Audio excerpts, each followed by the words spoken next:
Show him that the demons have no hold over me. Are you certain of that, Demon Hunter? Are you certain your will is your own? You reek of death, human. You'll regret approaching me. Come then. You'll find that we're evenly matched.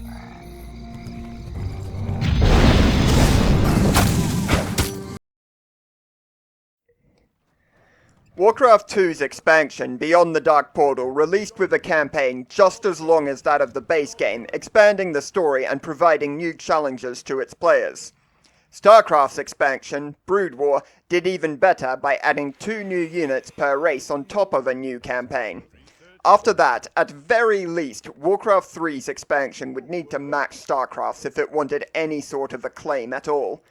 To that end, it added a new campaign, 2 new units, 3 new upgrades, and a new hero per race, racial shops, retraining, the whole concept of neutral heroes, and a far more advanced world editor that includes customizable game data, the ability to change map mid-scenario, and a fully functioning campaign editor. Yeah, checks out. I'm sure for many, the Frozen Throne represents exactly what an expansion should be. There's enough here that it almost feels like an entire new game in its own right, and a better designed one at that. The features added were precisely sculpted to compensate for the serious balance problems in Reign of Chaos, most notably bringing the power of spellcasters down a peg. But there's also been a particular focus on providing a greater number of styles to play with, most notably through the neutral heroes I just mentioned. Each race went from having only 3 heroes they can choose to 9 if you include the neutral ones. Later, through patching, 3 more neutral heroes were added, bringing that number up to 12, quadruple its original value. And remember that you can have any combination of 1, 2, or 3 of them, though they are not all equally viable. Let me know if you have any luck with the Paladin Pit Lord combo. Sadly, for a long time diversity still eluded the game. Only a small lineup of units, heroes, and timings were viable, to the point that most games followed a very similar script. But starting in 2018, patches have been rolled out to address a lot of the most prominent issues. Since then, we've seen a lot more playstyles having their day, and hopefully that will last a while longer. Another new feature that bears covering, if only briefly, is the shop. You can now get your hands on essential items without needing to compete to buy them first at a goblin merchant. They also allow each race to have early game healing, which was desperately needed for some of them, and they provide some pretty cool racial abilities, such as the sacrificial skull that allows the undead to create blight without a building, or the human and night elves protective staffs, that's Staff of Sanctuary and Staff of Preservation respectively. If you're a campaign player, it is easy to overlook the shop, but if that's you, I'd suggest you start checking it out a bit more. A good item at the right time can be a much better investment than an extra unit or 2. But what could be the best new feature is simply more experienced developers, especially seen with the maps, both for campaign and multiplayer. The original Frozen Throne maps showed a marked increase in quality compared to their counterparts from the base game, and with time the community has iterated further to some pretty impressive results. One map that has lasted since early Frozen Throne days is Echo Isles, which has a bit of a story of patching to keep up with the design priorities of the various eras, and recently a whole new version of it was made to swiftly align it into modern map design philosophies.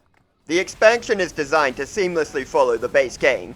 Indeed, pretty much all the information in the manual is also covered in-game this time. The Orcs have built a new kingdom in the Barrens, the humans on nearby islands, the Night Elves rebuild in Ashenvale, and Arthas sets up a bloody new regime on the eastern continents. Illidan has some vague schemes going on, but we are not privy to them yet. Oh, and Maiev died again for some reason. This is pretty much a status quo check. While none of this was explicitly stated before, it is what you would expect to happen following the Burning Legion's defeat. As such, we start the new campaigns exactly where we left the old ones. Ashenvale Forest, playing with the Night Elves. We do shift to a new sub-faction of Night Elves though. The Sentinels rest after the Battle of Mount Hyjal, and we instead find ourselves in command of the Watchers, Illidan's former jailers. Our new protagonist is Maiev Shadowsong, the warden of the prison whose time in darkness has left her single-minded and ruthless. No matter what comes of it, Illidan must be recaptured. In the hunt, it becomes apparent that Illidan is not just hiding either. He's up to something. He's encountered a new race of snake people, the Naga, who now serve as his minions throughout the Frozen Throne. This new race is campaign only. As such, they are largely built from abilities found with the other races, with the exception of their parasite spell. In addition, they are very much overpowered, especially the Coatl, which should have a food cost at least twice what it is. Their most unique mechanics are building in shallow water and that their units can swim. This is usually just used to put a barrier between you and your opponent that they can pass but you can't, specifically for missions where you're not meant to attack that player. However, for the sake of other missions, new means of water traversal were needed, which heralds the return of ships. They are now hired at a new type of mercenary camp and take on a similar philosophy to air units. That is, they tend to be very fragile but deal a lot of damage if you can keep them alive. A rather severe problem with Warcraft 2 was maps that disincentivized interaction between land and water units. This would be an even bigger problem in Warcraft 3 because if the heroes could not get involved with sea battles, that would undermine the core of the game. But the developers did not repeat their mistake. Water maps are kept quite sparse, and when they do come up, the enemy base is often placed in shallow water, allowing both groups of units to fight together and keeping the micromanagement focus of the game at the forefront. With the Naga being the only race that can have such bases, this sort of design is naturally quite limited. To that end, naval combat ends up being a fairly minor feature in the game overall. Still, it's something that fans of Warcraft 2 would likely be very happy to see return. So the campaign takes you to a set of islands in the second level to give you a good taste of it nice and early. Said islands are actually the same that the warlock Gul'dan rose from the ocean floor in Warcraft 2, so fans of that game are really getting a treat right now. They will know that the reason he did this is because among them lies the tomb of Sargaras. In Warcraft 2, Sargaras was just some demon Gul'dan wanted to harvest the power of, but you learn better in Reign of Chaos's manual. He is actually not a demon, but a titan. Ancient beings who are effectively the gods of this universe. Most titans are good, whatever that might mean, but Sargaras was overwhelmed by nihilism and embraced a darker path. His chief legacy is as the founder of the Burning Legion. Here in the Frozen Throne, this information is now put front and center via flashbacks to Gul'dan and a side quest, albeit a slimmed-down version of such. The important takeaway is that Sargaras was powerful to the point that even Archimonde looked like a fly next to him. Illidan has come here seeking but a fraction of that power, the fraction he can obtain from the Eye of Sargaras hidden deep within the tomb. He takes it all the way to Lordaeron, then to what's left of Dalaran, and he attempts to use its power to destroy the Lich King in Northrend. Lacking knowledge of this huge destructive spell's target, Furion and his hunter Maiev interrupt the channeling and destroy the Eye. Illidan is now cornered by the two people who want him dead the most, but he avoids his execution when he, without hesitation, agrees to help Furion rescue Tyrande, who at this point has gotten herself into a bit of a pickle. The campaign concludes by introducing what I think is the game's coolest new system, Allied Control. Illidan leads one army of Naga to reach Tyrande's position, while Furion leads another force of Night Elves holding the undead back while Illidan does his work.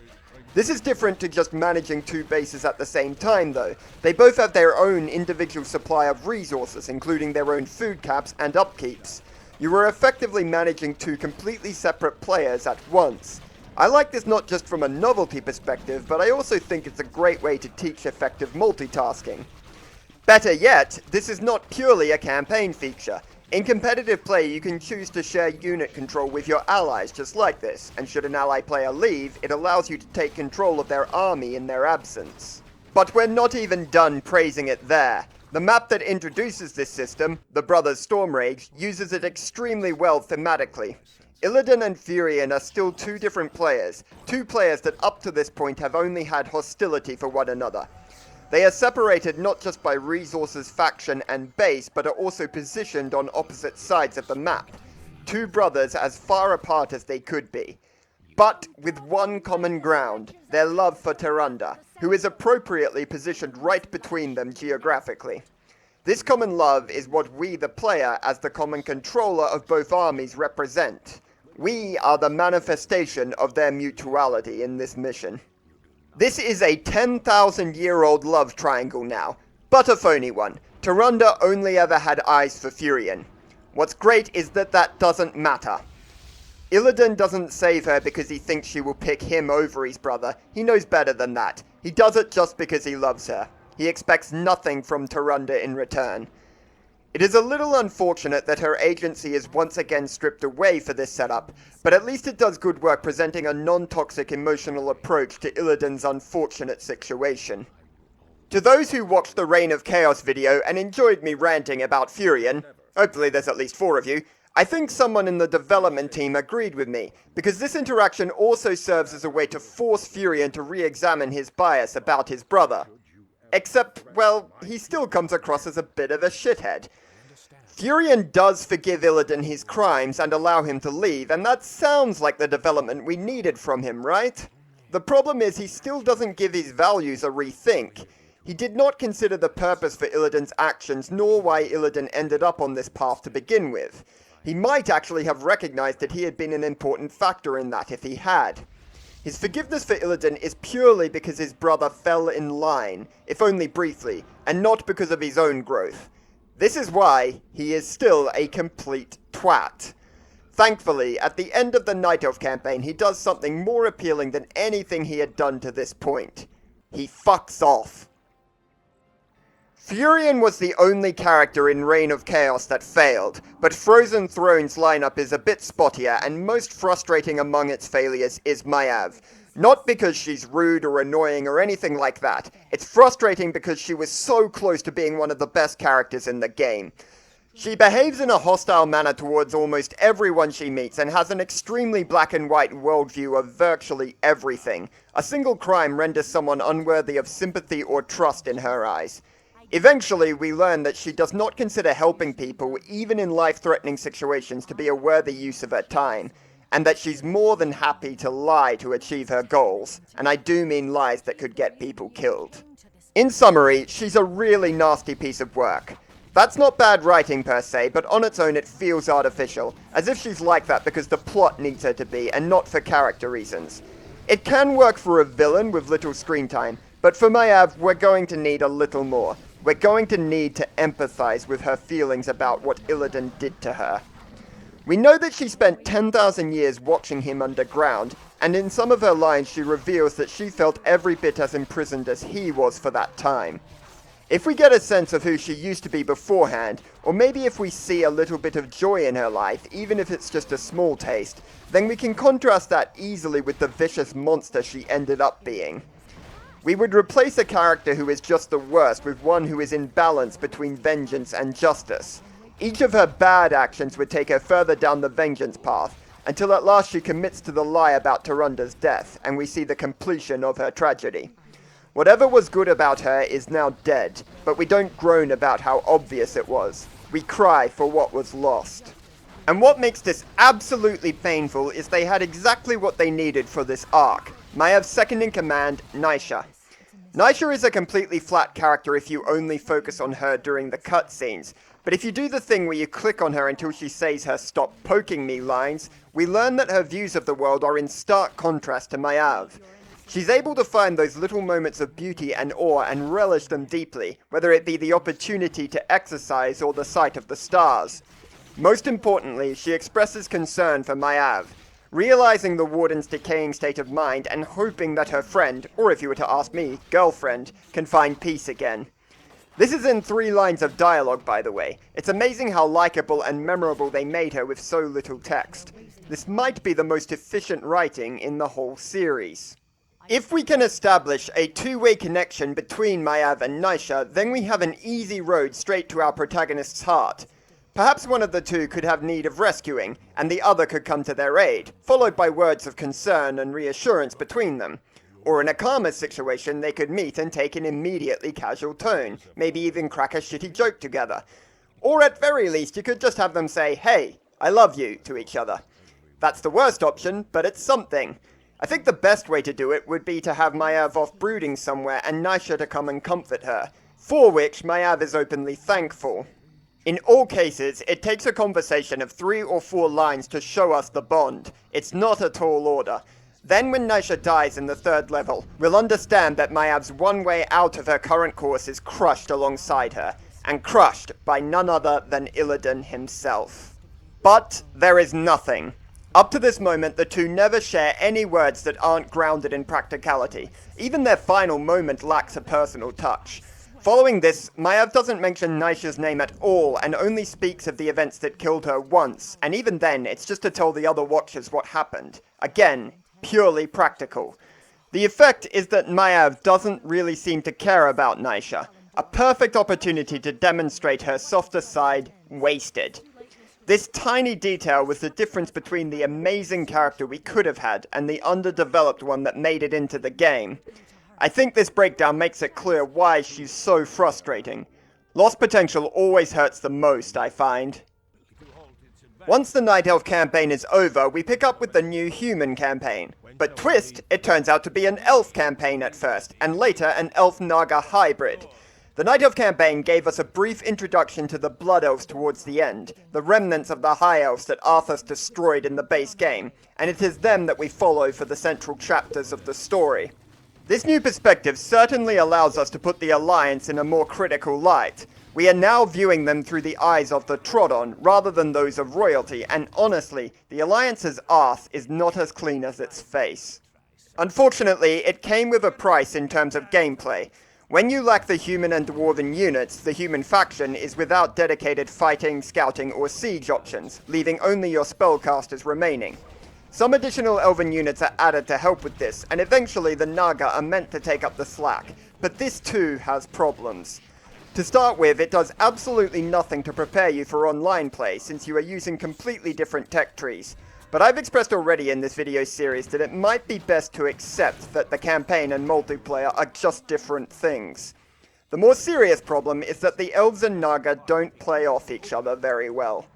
Swordsmen and Reavers both serve as your early game melee units. That's already a bit of pointless redundancy, and yet both are useless because the Naga don't have any tiers in their tech, so you can access their late game melee unit, the Myrmidon, immediately. Other examples of similar issues are units with Dispel. You have 3 options for that, and units with Lockdown abilities, for that you have 4. But if you want long-range siege, detector units or heavy air, you're out of luck. This lack of variety manages to extend to the heroes as well. The main character, Kael, is a blood mage, a hero who specializes in draining mana. Later, you get a demon hunter, a hero who specializes in draining mana. Come on, for the first time we have heroes from multiple races at once, and somehow it feels more limited. Then there's the level design. The first couple of maps are just boring, probably the worst in the Frozen Throne. They seem to be designed to take a lot of time by going through long-winded tasks, while never providing a compelling progressive element to the map which would make the length worth it. The second one is also a real kick in the teeth on hard mode if you don't know what you're doing, but even if you like a good sharp spike in the difficulty curve, it doesn't come from an engaging place. Your opponent just massively out-techs you from the start, so your only option is to out-attrition them with resources, which once again just takes a long time. Thankfully, the levels following these two are all good, albeit not as difficult anymore. Each of them has their own identity and tests a different aspect of your ability to play. Specifically, the third map tests your micromanagement, the fourth your timings, the next your multitasking, and the last your resource management. Most of them are still quite long, but they have the content they need to justify it this time. Better yet, you can find an entire bonus level which takes the form of a tower defense game, and if you win it, a fire-breathing panda rocks up. I mean, I'm not complaining. The story is the other way around. All the good stuff is at the beginning. The overall conflict derives from the elves being cut off from their source of magic when Arthas corrupted the Sunwell. Recalling what ails Illidan, we know that magic is addictive, and being cut off as such has severe consequences. This information was all already known in Reign of Chaos, so it was a really good idea to explore the consequences of this further in the expansion. In the meantime, what remains of the Human Alliance has taken the form of a proto-fascist military corps, and they've decided that the elves qualify as unclean people who must be eradicated. Our poor elves really can't catch a break right now. In the last 15 years or so, quite a few fantasy games have portrayed the elves as an oppressed people under the thumb of the humans, and I'm just wondering if this was the first game to do so. I don't know, but wouldn't it be interesting if it was? Though let's not overstate the achievement. Outside the medium at least it had been seen. The Witcher books, for instance, do indeed predate Warcraft 3. The elves escape the humans with the help of the Naga, and then flee through a portal to the Orcs' old homeworld of Draenor, now called Outland. Illidan has also fled here after the Night Elves foiled his plans in Dalaran. He soon takes the Blood Elves under his wing. Literally, he has wings. Then the campaign simply runs out of ideas and ends up twirling plates for a few missions. I presume they thought the campaign would be too short if they didn't have at least a few more maps, but the whole Magtheridon arc at the end is noticeably inconsequential. Illidan does take the time to finally explain his reasoning for attacking Northrend earlier. He is now in the service of Kil'jaeden, the demon who originally contacted the Orcs and also the one that created the Lich King. Kil'jaeden is pissed that said creation betrayed him and recruited Illidan to dish out punishment in exchange for a place within the Legion. He failed the first time, but his second chance now carries us from this campaign into the final one, where the great standoff we glimpsed in the base game between Arthas and Illidan would finally come to a head. About time, really, considering that Rob Pardo said in an interview that this was the primary focus of the Frozen Throne. Despite some interesting ideas, I think the Blood Elf campaign is comfortably the worst. There are quite a few problems, but where it falls hardest for me is how unnecessary it feels in the overarching plot. The campaign is basically a glorified intermission. It does a lot for the Blood Elves, but you wouldn't have any trouble keeping up with the main narrative if you just skipped this one, except maybe for Illidan's backstory I just went over. The characters, other than Illidan, are not that great either. Our main personalities are Kael and Vash. They are effective representatives of their people, but I don't think they are anything more than that. Kael is simply a Blood Elf, Vash is simply a Naga. They just happen to be the ones who are in charge. That's why I'm able to describe the whole plot while barely bringing them up at all. It's cool for a story to be about the people themselves. I think that RTS are very well suited to that, but that doesn't mean that individuals should be void of personality. See the base game's Orc Campaign for an example of how you can do both right. So, we're seeing something odd here in the expansion. We just can't seem to get through a campaign without some sort of major writing fumble. In the Night Elf campaign, the main character was a bag of missed potential, and for the Blood Elves, the whole thing was essentially a side quest. This is ultimately where the Frozen Throne lets itself down the most compared to the base game. Even though it's dealing with more interesting themes than Reign of Chaos in theory, the narrative just can't seem to keep the screws tight. There might be a deeper reason for this than simple sloppy writing though. To explore that, let's move on to the Undead campaign. This is by a good margin the best campaign in the Frozen Throne, but I wouldn't say the reason for that is the main plot between Arthas and Illidan. This campaign tells two stories, you see. The second follows Sylvanas breaking free of Arthas and the Lich King's control and carving out her own empire in Lordaeron. This can be considered a tangential distraction from the main events, just like the Blood Elf campaign, but it doesn't feel like the same sort of filler content that their campaign did. The Blood Elves essentially tell a story that is instigated and progressed independent of the main plot, only to finally cross paths with it at the end. Sylvanas' story is the other way around. It has a common point of origin with Arthas's, and therefore still serves the chief narrative by showing some of the far-reaching, unforeseen ramifications of Illidan's actions. But what really makes this arc work is Sylvanas herself. When she is first introduced in Reign of Chaos, she already had made a brilliant impression, but it was a relatively small section of the game, and the story cut off in a fairly uncomfortable place. She was left with her body and mind violated, and afterwards forced to serve her abusers. It's tough to imagine a worse torment for anyone.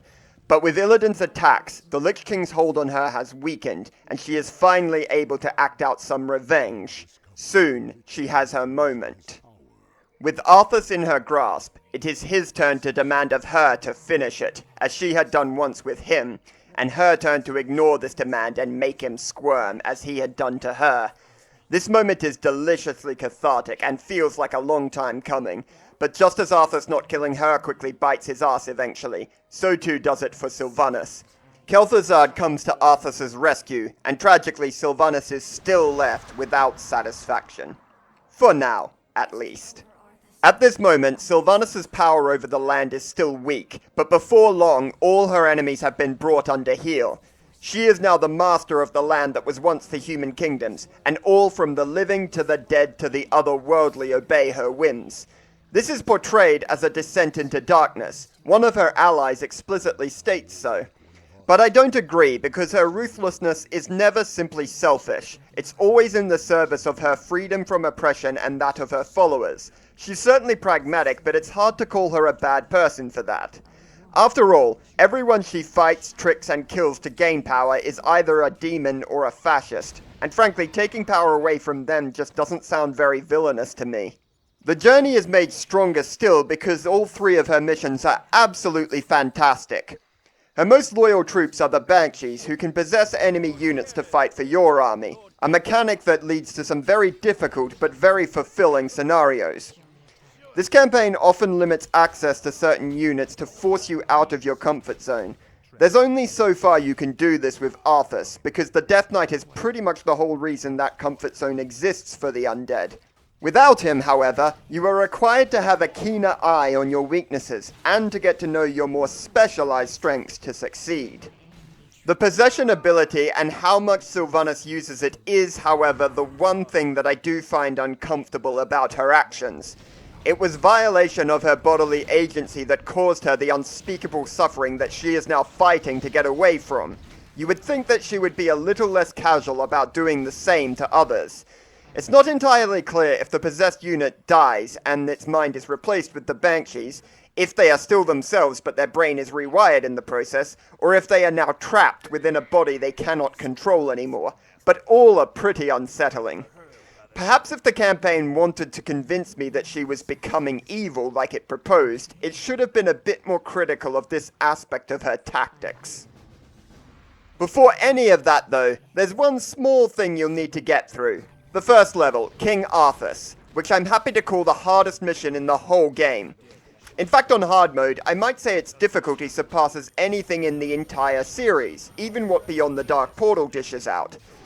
This brings us to the one way that the Frozen Throne's shorter development time really shows. The difficulty curve is all over the place.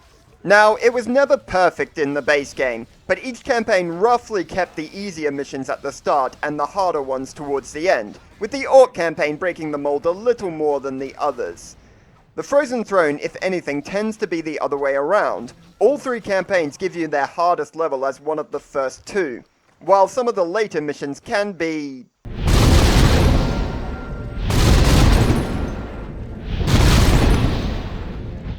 that.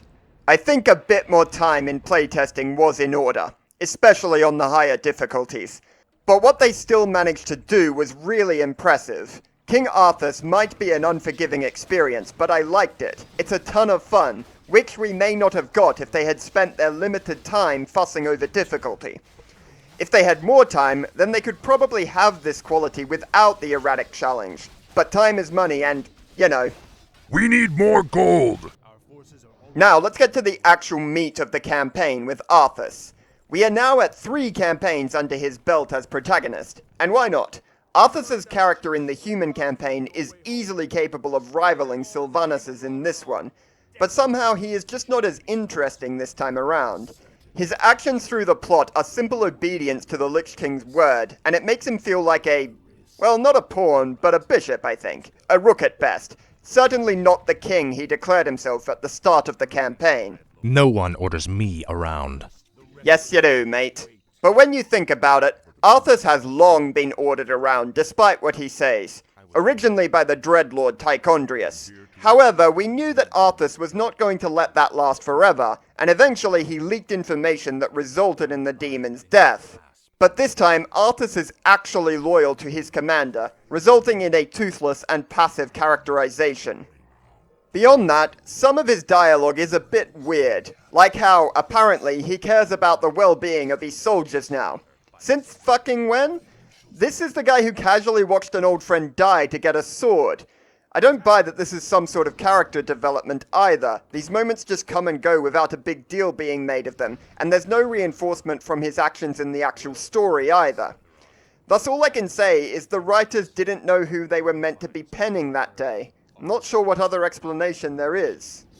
Ah, but we still have the rivalry with Illidan to fall back on, yes? No, it sucks. On a personal level, Arthas and Illidan barely interact with each other, so things need to hold up on ideological grounds instead.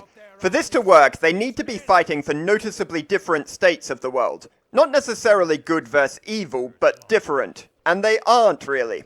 Either Kil'jaeden becomes the next major overlord of darkness, or the Lich King does. From the perspective of the peoples in Azeroth, Lordaeron, and Kalimdor, who wins is academic. Okay, that's unfair. There's one difference. The Scourge is the only enemy the people of this world have never beaten. As Arthas shatters the ice prison and merges with the Lich King, that very Scourge has now survived maybe our only chance to put an end to it, and it's now ready to unleash the full wrath of the dead. Bleak is certainly a word that comes to mind. While Arthas might have been disappointing over the campaign, this ending is genuinely gripping, swimming with complicated nostalgic emotions and a potent feeling of destiny fulfilled. It's an event that has been building since we first met him, what must be an age ago by now. A pretty thrilling place to leave the game, indeed. However, it's not an ending. On the contrary, it's the beginning of a new arc. Every other game I have covered in this series has been far more conclusive than this, even beyond the Dark Portal. And it's not even the only uncertain variable. What on earth happened to Maiev? She just dropped off the radar without explanation at some point. Kael and Vash are still in Northrend. It's ambiguous if they escape or not, and Sylvanas might have reached a peak, but her future is far from clear. Almost as if it's not being written with the intention of reaching a thematic or logical conclusion. It's setting up a world for something to come next. And I think we see here the fundamental reason why the writing is a bit messy in the Frozen Throne. Its priorities are not on doing the best it can for itself, but for WoW. Is that bad writing, though? No, not necessarily. But it's inevitably a less complete story due to it. Anyway, where did the Orcs go? They've barely been in the expansion. The story written didn't really involve them, so they were in danger of being left out altogether. But lead level designer Tim Campbell was just not going to have that, and took it upon himself to make something for them with its own little story. But what to do with them? Could this be the time to do something more experimental? The Frozen Throne added new features to the world editor that were never used in the campaigns covered so far. Things like the ability to leave a map and return to it later in the same state, or to level your heroes beyond level 10. One might be thinking that a continuous RPG campaign would be possible. As it turns out, it was. On release, only the first of 3 acts was available, but it was not starved of content. The central map is huge and kept active by respawning creeps. It is teeming with secrets, shops, and artifacts, which often have backstories written out in their description should you take interest. The side quests are abundant and provide rewards that easily make them worth your time. One of them even gives you an entire extra hero for the rest of the campaign. Actually, at high levels, your best hero by far. You can expect to spend over 2 hours on this act alone, and when you are done, the others are there for you now. They came with patches, free of charge. The second act largely follows the same formula as the first, but has a number of additional optional activities, including dungeons, mini-bosses, and an arena. Act 3 is more plot-focused, with little room to explore, favoring narrative tension over freedom, and is far shorter as a result. Interesting change of pace we have here. But once the novelty wears off, this campaign is pretty dull. The encounter design is almost always a whole bunch of generic mooks in a flat environment, with maybe a small choke point here or there, but no interesting variation beyond that. Furthermore, once your heroes reach level 2 or 3, you have now surpassed the hardest part of the campaign. It's really easy after that, and remains that way right to the end of Act 3. I used to think the boredom was because the hero system was supposed to be used alongside normal RTS systems, and it just wasn't deep enough on its own to hold up a whole game, but Dota has thoroughly disproved me on that account, so it seems the problem is far more mundane, it just lacks polish. This extends beyond just the overworld. The dungeons are pretty lackluster too. They were meant to be the bread and butter of this campaign, yet each of the other campaigns have a dungeon level and each of them did it better. The gold medal definitely goes to the Night Elves with the Tomb of Sargaras. It's full of exciting secrets, navigation puzzles, and boasts an amazing treasure hunt side quest. It manages all of this by making use of the player hero, the Warden. She has a secret weapon, Blink. It's essentially a short-range personal teleport, but it is simply a fantastic ability for exploration purposes. With it, a map can have much subtler nooks and crannies to explore, and at the same time, far more of them. On the player end, it is really satisfying to notice a slight pathable area that would normally be impossible to get to, and discover an entire hidden passageway behind it. Want to guess how many cool exploration abilities the heroes in the Orc Campaign have? It rhymes with 0. I know it is difficult to use the Warden in an Orc Campaign, but goddamn, she is perfect for an adventure like this. Beyond exploration, there is combat. We only have our heroes this time around, so we don't want a support hero, or one that requires a strong front line. We want a badass that can get their hands dirty. Their abilities must allow them to control the battlefield, both against strong single enemies and groups, while at the same time deal what is scientifically called a shit ton of damage, so we can lose ourselves in a glorious destructive frenzy. By my estimation, there are 2 heroes in the game that can do this way better than any of the others. One is the Mountain King, who we've been watching, and the other is... wait for it... the Warden! We instead got Rexar, a Beastmaster, a hero type oriented around summoning additional units to bolster your forces.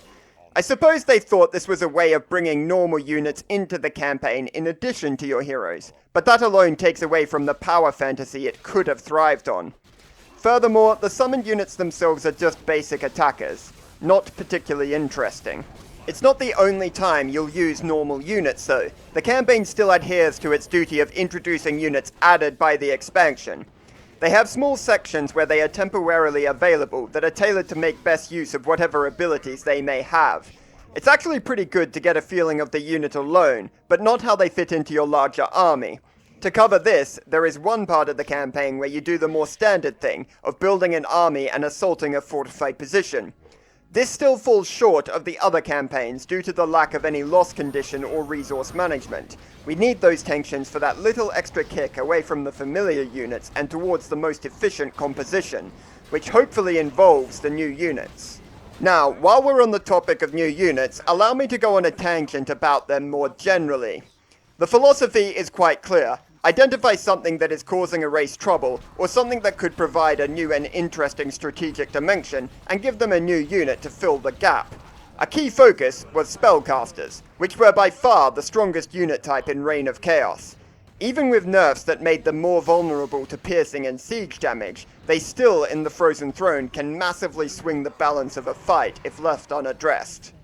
So, humans, undead, and night elves all had dedicated anti-magic units added to their roster, which are such hard counters that they often render spellcasters unusable, especially the human Spellbreaker. There's a severity to the counter system which has 2 unfortunate effects. First, in rendering many strategies useless, and second, reducing the complexity of army compositions, and thus the micromanagement they require.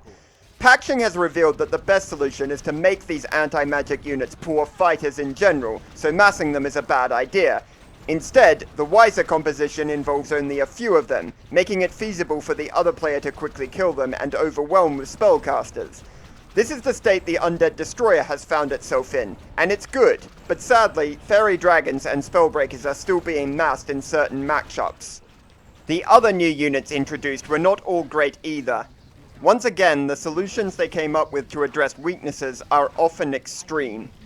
The absolute worst example of this, and the worst designed unit in the game, is the Orc's Batrider.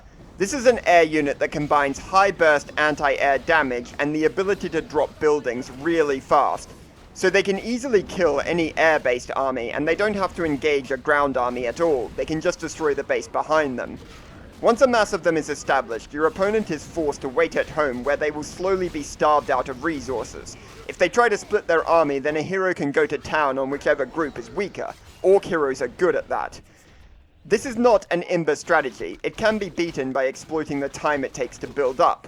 But it turns out not being Imber doesn't mean not being toxic. It's probably pretty lame to whine about a specific unit like this, but Whatever, I needed that. Fuck Batriders. Remove them from the game. Let's be clear about one thing before I finish this overlong aside. Most of the new units still made the game much better than it was in Reign of Chaos. The problems that game had absolutely needed addressing. I still feel like there is room for improvement though. Okay, tangent over. Let's get back to the RPG thing. Something you can say for it is that it does offer a vastly different perspective on the effects of the gameplay. Rexar is introduced lamenting the nature of the other races' bickering and wars. He is particularly critical of the effects it has on the land and the beasts that dwell within. When you think about it, what are we actually doing in-universe when we play an online game? Stripping a land bare of natural resources, butchering the native peoples and wildlife, kicking our opponent out so we can do whatever we like with it, whether that be noble or flat out repulsive. Now, it is just a game. You don't need to be having a moral crisis every time you play, but it is still worth thinking about because it can make us more aware of our biases and blind spots. Having a character that specifically draws attention to this sort of racist exploitive imperialism shows an understanding and It was foolish of you to come here. We are not afraid of you orcs. We won't let you chase us out of our lands. I never intended to chase you out. I intend to bury you here. Okay. Fuck this guy. In context of the whole campaign, Rexar's grievances are presented as something he needs to get over. In the welcoming arms of the Horde, he not only abandons his perspective on their behavior, but becomes an agent for it. Very quickly too, I might add. And while this instance I just showed is probably his worst moment, it's not the only one. He seems to have disdain for the native peoples of the Barrens in general, except the Tauren conveniently, the good natives that let the colonists do whatever they like. Perhaps Rexar was not meant to be fond of people at all though, and we're meant to take him as a defender of the wild beasts, but you would think he would have more objection to euthanizing the thunder lizards during this quest if so. I don't think any of this was an intentional statement on these issues. I think the campaign didn't think too much about it because it's just not what it's interested in. It doesn't deal directly with any of the topics in Rexar's opening monologues. Instead, it explores the possibility of peace between the Orcs and the Humans in the long run. Rexar is a shit person, but in a parallel universe where he actually upholds his principles, he would still be the wrong protagonist for this narrative. But that topic it is focused on is indeed worth spending a campaign to go over. The Humans and the Orcs made peace to fend off the Burning Legion's invasion, but that does not mean the bad blood between them has evaporated, especially not for those who fought in the wars of the first two games. Enter Admiral Proudmoore. Proudmoore might actually be the best villain in all the Warcraft RTSs. It's not because he's the most powerful, or the most threatening, or the most fleshed out character. And it's not because he's Jaina's father either, though that does give him some sympathy points. It's because he is a manifestation of why this world can never really be at peace. The memories, the struggles, the friends he lost, the enemies he hates. And it comes from a very human place. He is not a demon, he is not the Lich King, and he is not working for either. Even Arthas needed to be directly corrupted by Frostmourne to go that last little step, but Admiral Proudmoore is a villain made by a society and a history, nothing else. Exactly what makes villains in the world you are watching this video from. And yet, the writing itself doesn't seem to realize this. It treats him as an individual problem rather than representing attitudes that many must have. I mean, he wouldn't be able to take over the human armies so easily if they didn't. This is probably why the ending is fumbled right off the planet. The last map literally has the Orcs in massive numbers storming through the humans' new home on Theramore Isles and slaughtering who knows how many people just to kill the good Admiral. Do the Orcs really think they can then just say, "Ah, good, problem dealt with. Sorry about that, humans, we won't bother you again"? Of course not. So many people in the city would have lost loved ones this day. They are going to remember. When you come to put out a fire, make sure that's water you brought with you, and not petrol. The campaign makes a feeble attempt to address this. An objective is written out stating that you cannot destroy any of the non-military buildings in the city. Yeah, because the buildings were the problem, right? Two things. First, it is impossible to believe that every soldier you fought through the city are just the Admiral's guards and not the residents. And second, when an attack like this happens, the soldiers on the attacking side are not all going to behave themselves. Even if the leaders mean well, they cannot logistically keep track of everyone. Training the soldiers in ethics helps, but some are still going to act out, especially with the history these two factions share. Incidents will happen which at best will be limited to looting, vandalism, and light torture.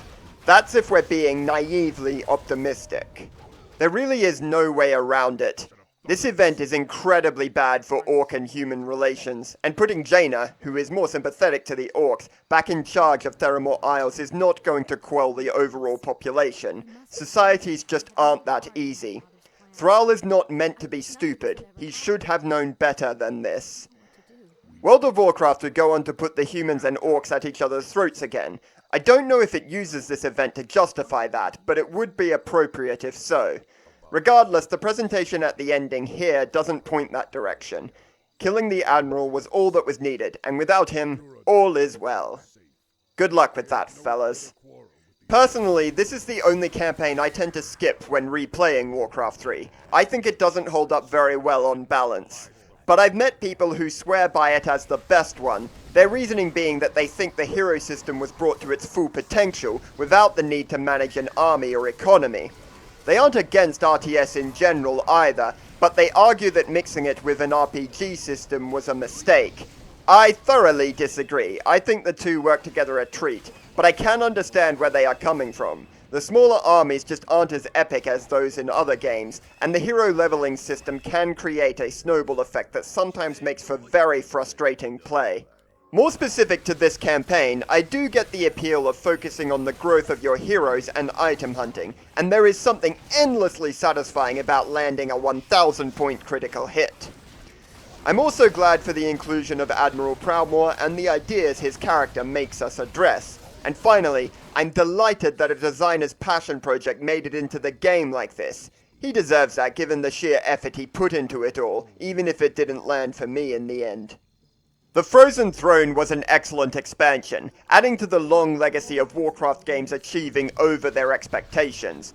But the very concept of over-expectations would be destroyed by World of Warcraft, which became the fastest selling game ever when it was released.